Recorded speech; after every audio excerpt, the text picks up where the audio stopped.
મારા ward number 2 ની અંદર છેલ્લા 4 દિવસથી એરપોર્ટ વિસ્તારની અંદર રાત્રે 12 વાગ્યાથી સવારે 4 વાગ્યા સુધીમાં કન્ટિન્યુ લાઇટ જતી હતી।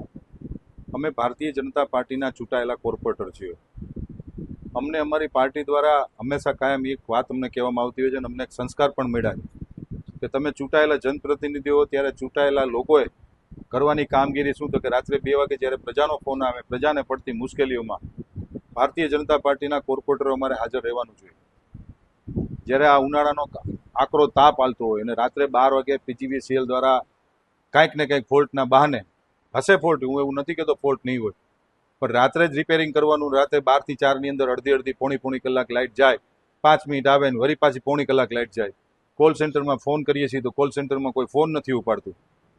આજે વારંવાર હું અધિકારીને કહું છું, રાઠોડ સાહેબને મેં વારંવાર કીધું હતું, પીજીવીસીએલના લગત અધિકારીઓને ટેલિફોનિક સૂચના આપી છે કે સાહેબ તમે સમજો, પણ તેમ છતાંય પછી નહોતી સમજતા। એટલે મારે ન છૂટકે પ્રજાના પ્રતિનિધિ તરીકે મારા વિસ્તારના લોકોને લઈને હું આજે રાત્રે 1 વાગે મારા ઝોનની પીજીવીસીએલની કચેરી આજે આવ્યો હતો અને મેં પીજીવીસીએલના એક્ઝિક્યુટિવ અધિકારી આખા રાજકોટના રાઠોડ સાહેબ પાસે મેં લેખિતમાં લીધું કે મને તમે લેખિતમાં આપો કે હવે હું લાઇટ નહીં જવા દઉં।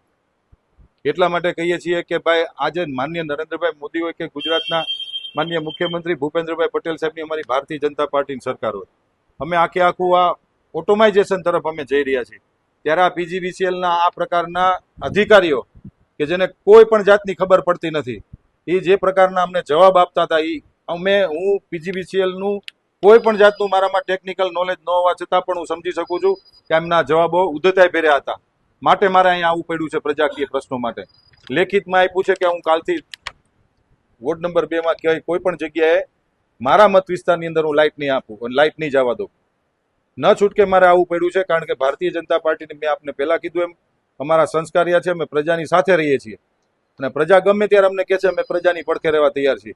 ના તો લાઇટનો પ્રશ્ન છે ભાઈ, રાતે 12 વાગે લાઇટ જાય તો કોઈ કાળે સાખી નહીં લેવા, અમે કદાચ દિવસે અડધી પોણી કલાક જાય તો વાંધો નથી, પણ અત્યારે રાત્રે વડીલો, વૃદ્ધો, માતાઓ, બહેનો દરેક લોકોને આજે અંધારામાં કે ઊંઘ નથી આવતી।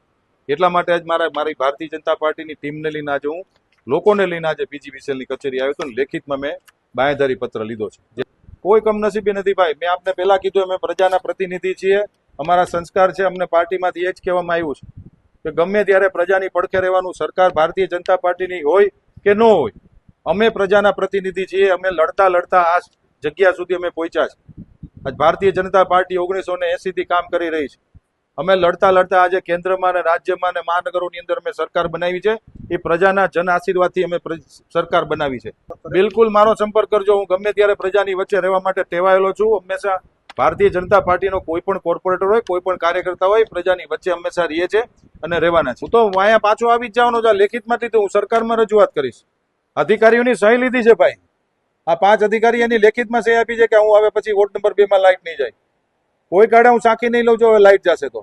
તમારો ટેકનિકલ ફોલ્ટ હોઈ શકે, આપણે સમજી છીએ ભાઈ, મારા ઘરનું ટીવી ક્યારેક બગડી જાય, મોબાઈલે બગડી જાય છે, એવું નથી ન બગડે, પણ એને રિપેરિંગનો એક સમય હોય છે। તમે દિવસે કરો ને ભાઈ રિપેર, રાત્રે શું કરો ને કરવું જોઈએ રિપેર।